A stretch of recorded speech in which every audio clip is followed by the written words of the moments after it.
How to add an outline in Google Docs.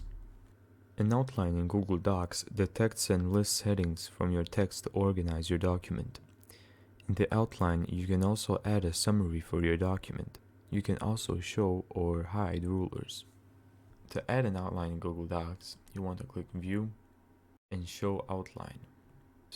And any headings or subtexts you have are going to be showed here. Now, let's say you want to add a subchapter. This right here is not included, but the subchapter 2 is. So you want to select this,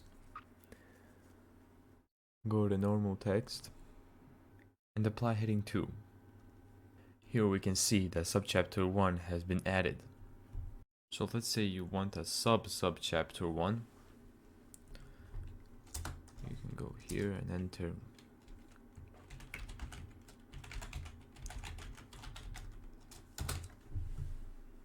select it, and go to heading 3.